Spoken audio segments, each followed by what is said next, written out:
말씀은 요한복음 9장 1절에서 7절 말씀입니다. 요한복음 9장 1절에서 7절까지 제가 한 절, 또 여러분이 한 절, 우리 서로 각각 교독을 하도록 하겠습니다. 제가 1절 먼저 읽겠습니다. 예수께서 길을 가실 때에 날 때부터 맹인된 사람을 보신지라.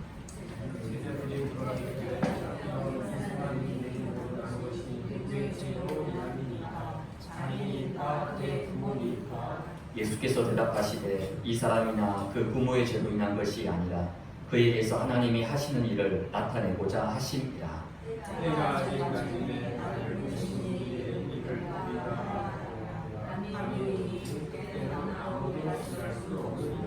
내가 세상에 있는 동안에는 세상의 빛이로라.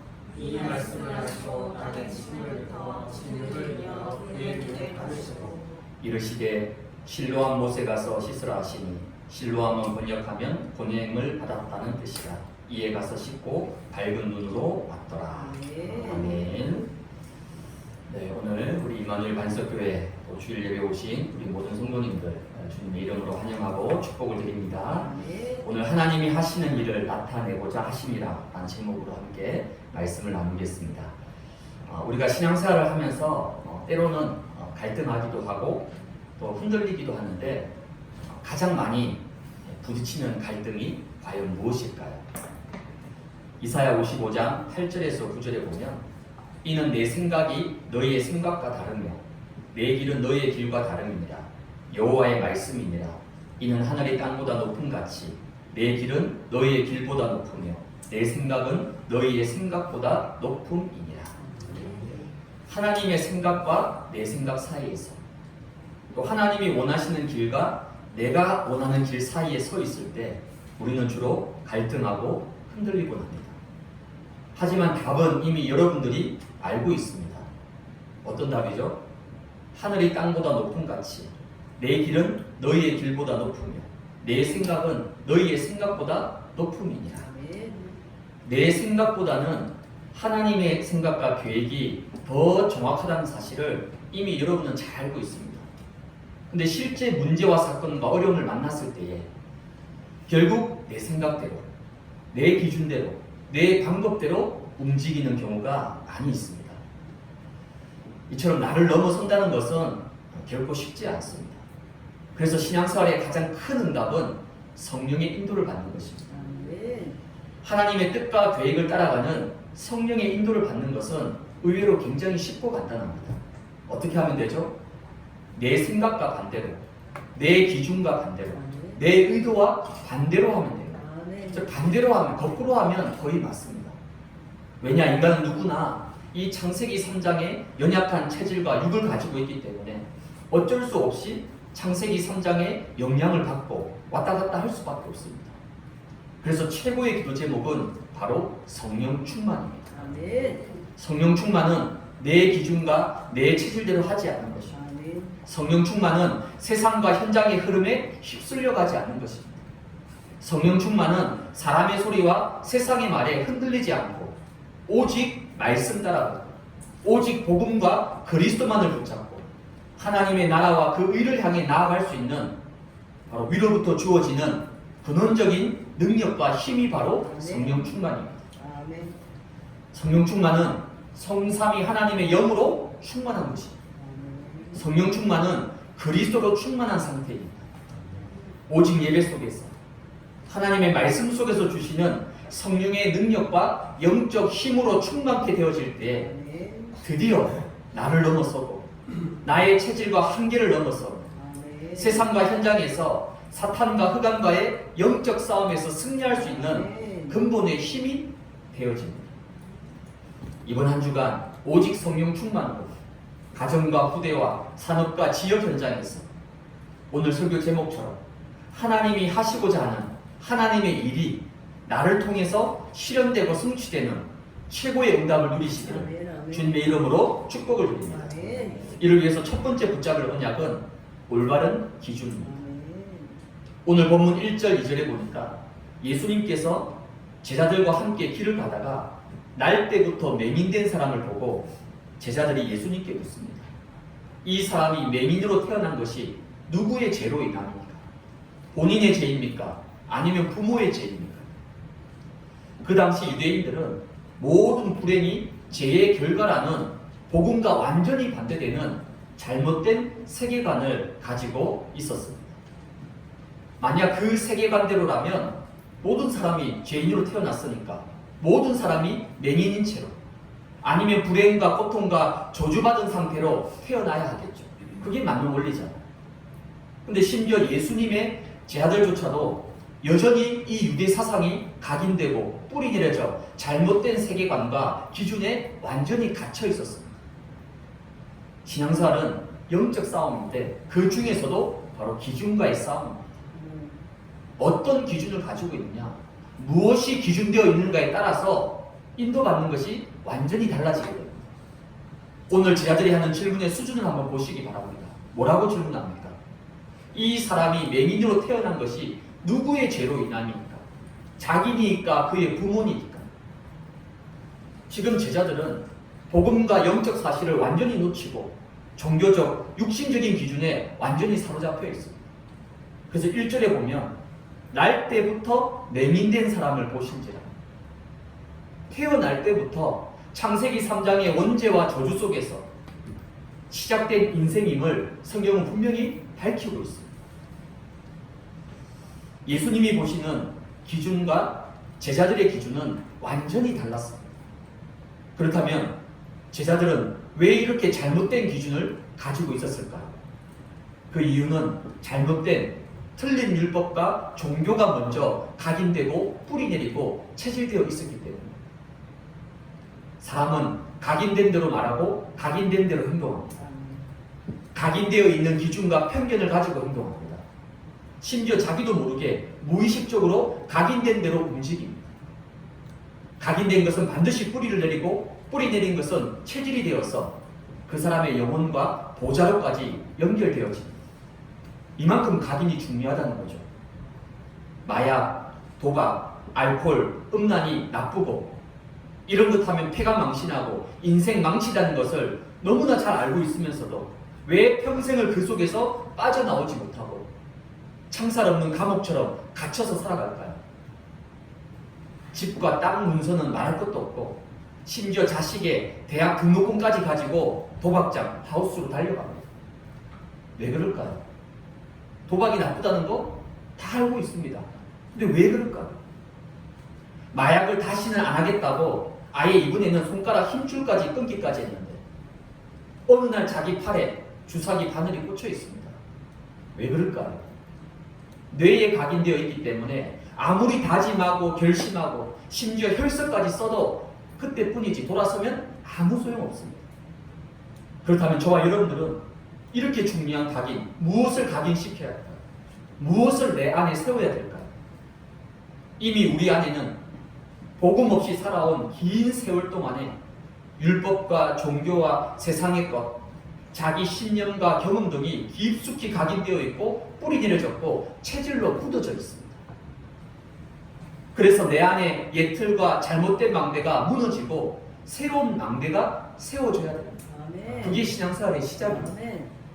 고린도후서 5장 17절에 그리스도 안에 있는 자는 더 이상 과거의 틀린 망대, 상처와 실패와 영적 문제 속에 머물러 있는 것이 아니라 새로운 피조물의 응답을 회복해야 됩니다. 이전 것은 지나갔으니 보라 새 것이 되었도다. 과거에 머물러 묶여있는 자는 오늘의 응답과 축복을 놓치게 됩니다. 과거의 잘못된 망대를 바꾸는 새로운 피조물의 역사가 여러분 속에 일어나기를 주님의 이름으로 축복을 드립니다. 내 속에 잘못된 각인을 바꾸는 것은 오직 하나님의 말씀밖에 없습니다. 히브리서 4장 12절에 하나님의 말씀은 살아있고 활력이 있어 좌우의 날선 어떤 검보다도 예리하여 혼과 영과 및 관절과 골수를 찔러 쪼개기까지 또 마음의 생각과 뜻을 판단하나니 살아있는 하나님의 말씀이 내 영혼 속에 담겨질 때에 내 안에 집을 짓고 견고한 요새로 각인되고 뿌리 내리고 체질되어 있는 모든 잘못된 망대, 흑암의 망대가 완전히 무너지게 됩니다.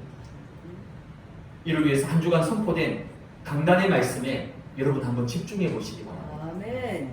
말씀만이 유일한 기준입니다. 아멘. 말씀만이 유일한 답입니다. 아멘. 왜 그렇죠?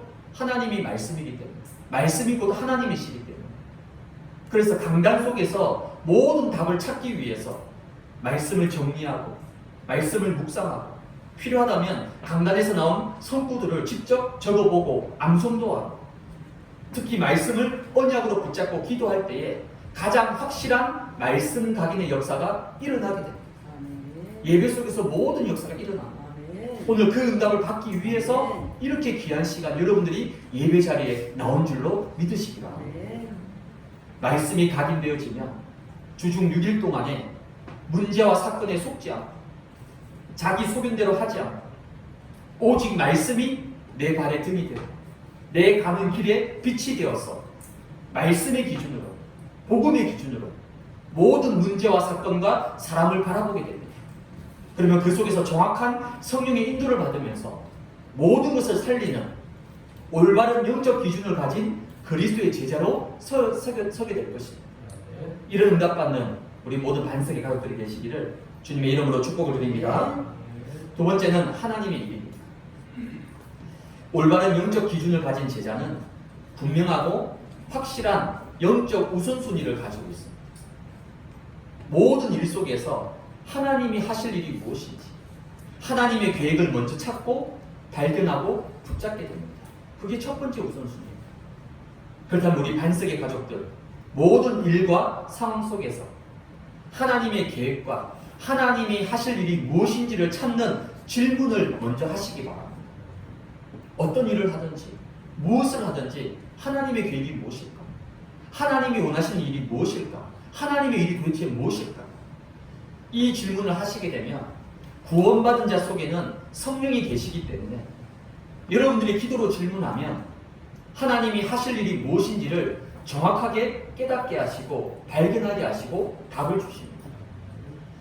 오늘 본문에 예수님께서는 이 잘못된 기준과 세계관, 잘못된 율법과 종교로 각인뿔이 체질되어 있는 유대인들과 제자들의 그 잘못된 망대와 패러다임을 완전히 깨트리는 답을 주셨습니다. 그 제자들의 질문에 누구의 죄 때문일까? 이 질문 앞에 예수님이 뭐라고 대답합니까? 3절에 보시면 이 사람이나 그 부모의 죄로 인한 것이 아니라 그에게서 하나님이 하시는 일을 나타내고자 하십니다. 육신의 사람들은 이 길가에 있는 맹인을 보고 그저 애꿎은 운명을 타고났다. 또는 기구한 사주팔자다. 또는 부모를 잘못 만났다는 등 완전히 복음과 반대되는 잘못된 편견으로 정죄하고 판단을 했습니다.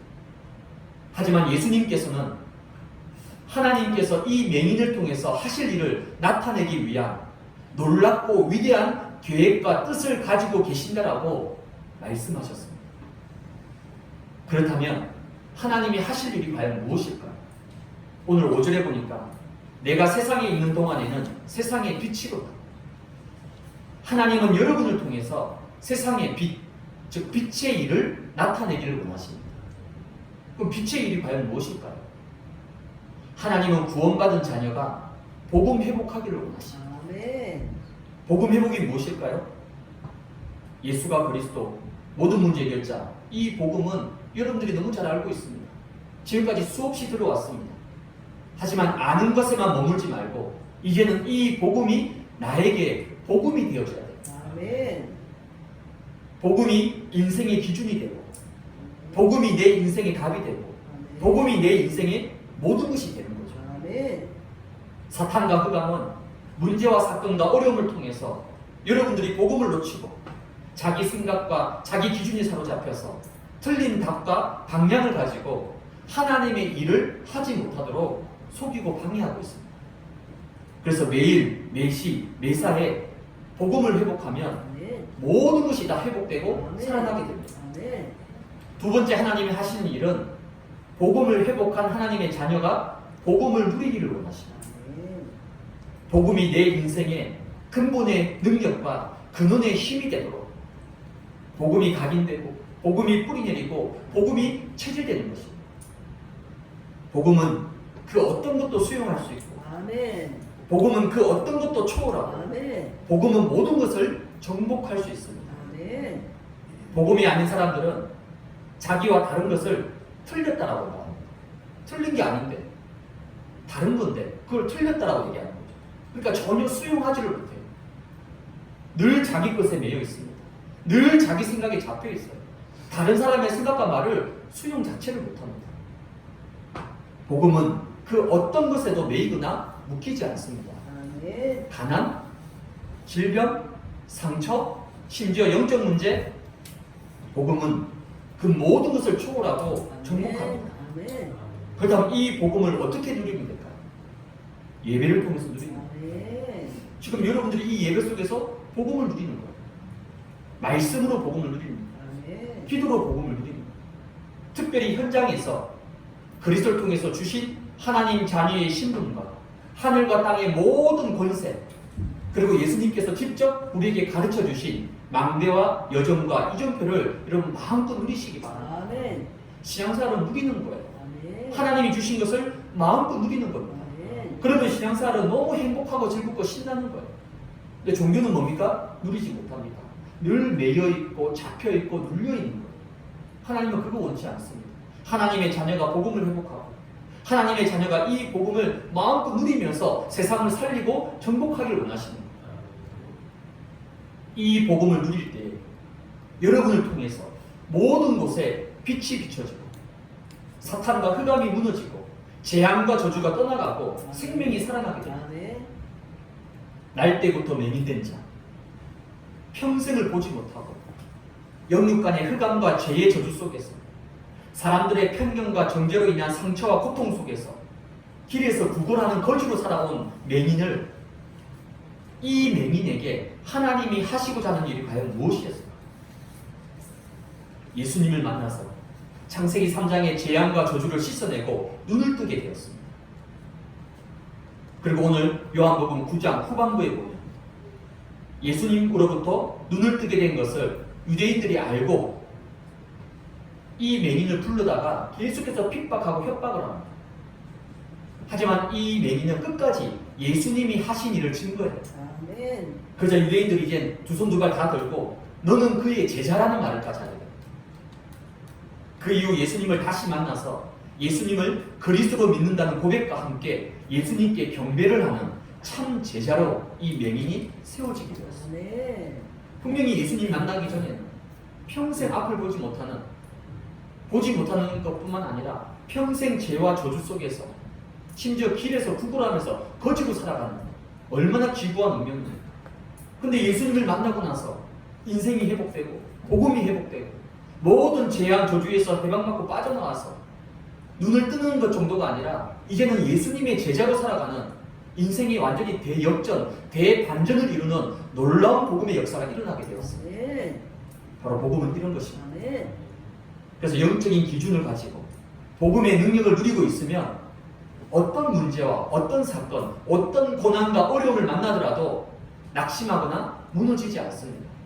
오히려 그 속에서 하나님이 하시고자 하는 하나님의 놀라운 일을 발견하고 하나님 일에 쓰임받는 중요한 응답을 누리게 됩니다. 우리 반석의 가족들은 문제와 사건 속에서 서론과 육신에 속지 말고 하나님이 하실 일에 포커스를 맞추시기 바랍니다. 출애굽기 14장 13절에 보니까 여호와께서 오늘 너희를 위하여 행하시는 구원을 보라. 지금 앞에는 홍해 바다가 놓여져 있습니다. 그리고 뒤에는요 어마어마한 세계 최강대국 애굽의 군대가 마병을 끌고 쫓아오고 있습니다. 이 상황을 보고 유대 사람들, 잘못된 기준을 가진 사람들은 지금 어디에 포커스를 맞추고 있습니까? 출애굽기 14장 11절에 보니까 백성들이 이렇게 말합니다. 애굽에 매장지가 없어서 우리를 이끌어내어서 이 광야에 죽게 하느냐. 12절에는 더 가관입니다. 애굽에 있을 때부터 우리는 애굽 사람을 섬기겠다고 하지 않았느냐. 애굽 사람을 섬기는 것이 광야에서 죽는 것보다 훨씬 낫다. 지금 이 유괴 사람들이 어디에 포커스를 맞추고 있습니까? 이런 불신앙의 막장 속에서도 오늘 모세가 하나님 백성들 앞에서 담대히 선포합니다. 출애굽기 14장 14절에 보니까 여호와께서 너희를 위하여 싸우실 것이다. 너희는 가만히 있을지어다. 아멘. 가만히 있으란 말이 진짜 아무것도 하지 말라는 말보다는 더 중요한 의미가 뭐죠? 다른 것, 틀린 것, 불필요한 것을 하지 말라는 거예요. 제발 하나님이 하시는 일을 제대로 보라는 것입니다. 아멘. 지금 여러분들은 어디에 포커스를 맞추고 있습니까? 대부분 문제에 포커스를 맞추고 있습니다. 문제는 다 지나가는 일인데 그 문제보다 더 중요한 건 뭡니까? 그 문제 속에서 지금 누가 나와 함께하고 있냐는 거예요. 그 문제 속에서 하나님이 너희를 위하여 싸우시겠다는 거예요. 여호와께서 너희를 위하여 싸우실 것이다. 그 하나님을 바라보라는 거예요. 그 하나님께 집중하라는 거죠. 그 하나님께 포커스를 맞추라는 거죠. 왜 문제만 만나면 자기 주장을 하고 자기 것을 고집합니까? 어려움에 부딪히거나 힘든 상황이 오면 왜 자꾸 불신앙에 빠집니까? 하나님이 하시는 일을 보지 못하기 때문입니다. 하나님이 하신 일을 보지 못하니까 자꾸 자기 것에 매이는 거예요. 자기 생각이 잡히는 거예요. 하나님이 하신 일을 본 자는 함부로 판단하거나 결정하지 않습니다. 하나님이 하실 일을 기다리면서 언약 붙잡고 기도합니다. 나의 삶과 현장에서 하나님이 하신 일을 보고 누리고 쓰임받는 하나님 나라의 증인 되시기를 주님의 이름으로 축복을 드립니다. 세 번째는 영적 치유와 회복입니다. 오늘 요한복음 9장 6절에서 7절에 보니까 이 말씀을 하시고 땅에 침을 뱉어 진흙을 이겨 그의 눈에 바르시고 이르시되 실로암 못에 가서 씻으라 하시니 실로암은 번역하면 보냄을 받았다는 뜻이라. 이에 가서 씻고 밝은 눈으로 왔더라. 진정한 치유는 창세기 3장의 상태에서 완전히 해방받고 빠져나오는 것입니다. 태어날 때부터 창세기 3장의 원죄와 저주 속에서 일평생 사탄과 죄의 종노릇하면서 살아온 이 맹인에게 예수님께서는 땅에 침을 뱉어서 진흙을 이겨서 눈에 바르셨습니다. 어쩌면 좀 보면 인간적으로 좀 지저분하고 그렇죠? 또 좀 깨름칙한 방법이죠. 침을 뱉어서 그 침으로 진흙을 만들어서 그 진흙을 눈에 발랐으니까 얼마나 좀 약간 좀 지저분하고 좀 그렇잖아요. 근데 여기에는 이유가 있습니다. 하나님이신 예수님의 모든 행동에는 중요한 영적 의미가 담겨져 있습니다. 침을 뱉어 헬라어로 무슨 뜻이냐면요, 저주와 멸시의 뜻이 담겨져 있습니다. 창세기 3장의 사건으로 하나님의 영이 떠나고 흙과 육이 된 인간의 저주받은 상태를 지금 나타내고 있습니다. 그리고 침을 뱉어서 진흙을 이겨 맹인의 눈에 바르는 것은 이 맹인이 죄와 저주의 상태에 있음을 상징하는 것입니다. 그리고 나서 예수님께서 뭐라 말씀합니까? 실로암 못에 가서 씻으라고 말씀합니다. 실로암은 히브리어로 보내다라는 뜻이에요. 근데 한글 성경에는 보내심을 받았다라는 걸로 번역되어 있습니다. 즉 하나님으로부터 구원자 그리스도로 보내심을 받은 예수님께서 맹인을 실로암에 보내셔서 창세기 3장의 원죄와 저주를 완전히 씻어내고 눈을 뜨게 되는 놀라운 치유와 회복을 경험하게 되었습니다.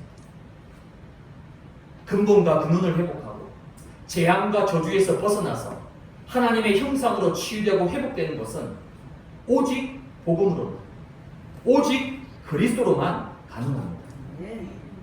오늘 요한복음 9장 4절에 때가 아직 낮음에 나를 보내신 이의 일을 우리가 하여야 하리라. 또한 5절에 보니까 내가 세상에 있는 동안에는 세상의 빛이로다.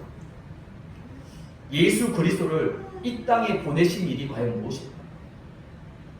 나를 살리고 나를 치유하고 나를 원래 만드신 창조의 모습, 하나님의 형상, 자녀로 회복시키기 위해서 예수님께서 세상의 빛으로 이 땅에 오셨습니다.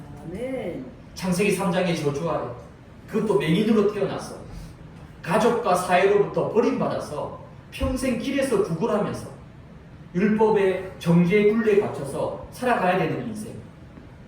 이걸 보고 사람들은 운명사주 팔자라고 합니다.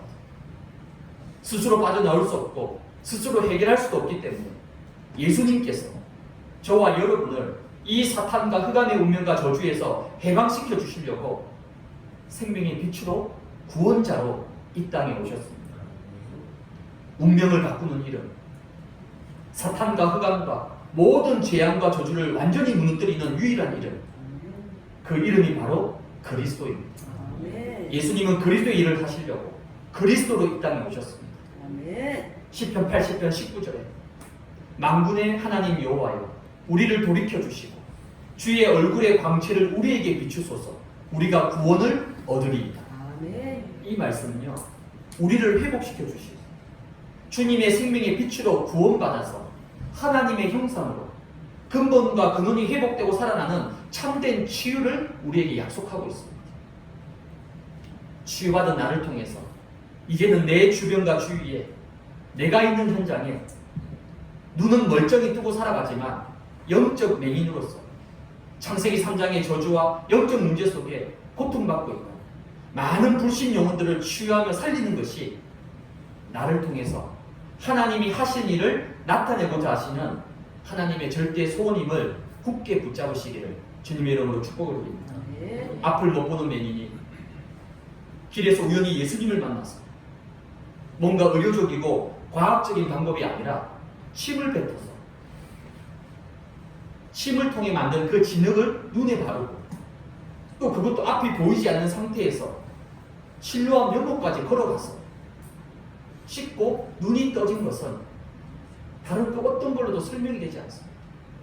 오직 예수님의 말씀, 하나님의 말씀을 100% 따르는 그 순종과 오직의 믿음의 역사인 거죠. 아멘. 요한복음 11장 40절에 내가 믿으면 하나님의 영광을 볼 것이다. 아멘. 마가복음 9장 23절에는 믿는 자에게는 능치 못할 일이 없습니다. 아멘. 오직 예수가 그리스도시, 그리스도가 모든 문제 해결자시, 하나님의 말씀은 100% 살아서 역사하며 성취되는 능력의 말씀을 믿는 오직의 믿음으로 나를 치유하고 살리고 또한 내 주위의 불신 영혼과 현장을 살리고 치유하는 하나님이 하시는 일을 나타내는 참된 증인으로 승리하시기를 주님의 이름으로 축복을 드립니다. 아멘. 결론입니다. 오늘 요한복음 9장 5절에 보니까 내가 세상의 빛이로다. 아멘. 오늘 빛 되신 주님께서 일평생 맹인으로 흑암과 저주 속에서 심지어 가족으로부터 버림받고 길에서 구걸하면서 거지로 살아온 맹인을 빛으로 치유하시고 회복시키셨어요. 아멘. 그리고 요한복음 9장 28절에 보니까 유대인들에게 예수의 제자로 불릴 만큼 그 인생이 완전히 새롭게 재창조되어졌습니다. 아멘. 이사야 10장 1절에 보면 여호와의 빛이 나에게 비추어졌습니다. 아멘. 여호와의 영광이 지금 나에게 아멘. 임하여져 있다라고 말씀하고 있습니다. 내 속에 있는 이 빛을 내가 가는 모든 곳에 아멘. 내가 만나는 모든 사람들에게 아멘. 비추는 자 아멘. 바로 우리 반석의 가족들은 아멘. 빛의 다수꾼입니다. 아멘. 그 어떤 흑암과 재앙과 저주도 빛을 이기지 못합니다. 아멘. 그리스도의 빛 앞에 사탄과 흑암은 무너지고 아멘. 영적 문제는 치유되어지고 아멘. 불신 영혼들은 반드시 살아나고 아멘. 회복되게 됩니다. 아멘. 랩런트를 둔 어느 집사님의 간증을 제가 들었습니다. 이 집사님이 뭐라 간증하냐면요. 그 자녀가 한 명 있는데 이 자녀가 피부병이 너무 심해가지고 매일 이 고통을 겪는 모습을 보면서 이 엄마가 늘 죄책감에 눌렸어요. 자신을 죄인 취급하듯이 스스로를 정죄하면서 살아왔어요. 왜? 자식에게 뭔가 잘못된 걸 물려줬다는 거죠. 뭐 임신을 했을 때라든지 뭐 이런 하여튼 그런 것 때문에 이 아이가 평생 피부병으로 너무 고통받고 고생합니다. 이 자녀를 볼 때마다 엄마의 마음이 어떻겠어요? 얼마나 죄책감이 들겠어요. 근데 어느 날 이 집사님이 오늘 이 본문의 메시지를 들으면서 참된 답을 얻고 자유케 되어졌습니다. 부모의 죄도 아니고 그 아이의 죄도 아니고 하나님이 하시는 일을 나타내기 위함. 아멘. 이걸 우리는 하나님의 절대 주권이라고 합니다. 아멘. 여러분 개인이나 가정, 여러분의 인생 가운데 뜻하지 않은 어려움이나 문제나 아픔이나 실패 등이 분명히 있을 수 있습니다. 또 앞으로 만날 수도 있습니다. 이때 내 자신이나 주위의 사람들이 그것을 가지고 여러분을 정죄하고 판단할 수 있어요. 오늘 유대인들이 그렇게 판단했잖아요. 이 사람이 죄가 많아가지고 아니면 부모 때문에. 근데 성경은 오늘 분명히 말씀하고 있습니다. 그 누구의 잘못이나 그 누구의 죄도 아닌 하나님이 하실 일을 나타내기 위함. 아멘. 로마서 8장 28절에 우리가 알거니와 하나님을 사랑하는 자 곧 그의 뜻대로 부르심을 입은 자들에게 모든 것이 합력하여 아멘. 선을 이루느니라. 아멘. 우리의 연약함과 실수, 과거의 상처와 심지어 실패와 무너짐까지도 모든 것이 복음 안에서 축복의 발판이 되어서 아멘. 하나님의 선을 이루어 나가도록 아멘. 하나님은 지금 역사하고 계십니다. 아멘. 복음 안에 있다라면, 그리스도 안에 있다라면 그 어떤 것도 문제되지 않습니다. 아멘. 하나님의 절대 주권을 붙잡는 아멘. 우리 반석의 가족들이 계시기를 주님의 이름으로 축복합니다. 아멘. 요한복음 9장 4절에 때가 아직 낮임에 나를 보내신 이의 일을 위하여 우리가 하리라. 밤이 오리니 그때는 아무도 일할 수 없느니라. 오늘이 2025년 10월 둘째 주입니다. 이제 2025년이 약 3개월 정도 남았습니다. 시간이 굉장히 빨리 흘러가죠. 모든 일에는 때와 시간표가 있습니다. 지금은 낮이라고 주님 말씀하셨어요. 근데 밤이 오면 아무 일도 할 수 없다라고 얘기하고 있습니다. 우리에게 남은 시간은 3개월입니다. 이 남은 3개월을 통해서 2025년 어떻게 마무리하면서 중요한 응답을 받아야 될까요? 고린도후서 6장 2절에 보니까 이르시되 내가 은혜 베풀 때에 너에게 듣고 구원의 날에 너를 도왔다 하셨으니 아멘. 보라 지금은 은혜 받을 만한데 아멘. 보라 지금은 구원의 날이로다. 아멘. 보라 지금은 아멘. 지금은 무슨 때입니까? 지금은 무슨 시간표입니까? 지금은 바로 은혜 받을 시간표라고 네. 성경은 말씀하고 있습니다. 물론 여러분들이 먹고 살기 위해서 돈도 벌어야 되고 일도 해야 되고 공부와 학업과 싸워야 되고 세상에 나가서 많은 것을 하고 경쟁해야 됩니다. 그러나 여러분을 향한 하나님이 하시는 일, 하나님의 소원이 과연 무엇일까요? 요한삼서 1장 2절에 사랑하는 자여 내 영혼이 잘되는 것이 아멘. 네가 범사에 잘되고 모든 것이 강건하기를 원합니다. 아멘. 하나님의 소원은 아멘. 하나님이 하고자 하시는 일은 아멘. 내 영혼이 잘되는 것. 아멘. 저는 교회에서 또 세상에서도 뭔가 열심히 열정적으로 하는 분들이 참 너무나 귀하다고 생각합니다. 하지만 한편으로 제가 기도하는 게 있어요. 내 영혼이 잘되는 것이 아멘.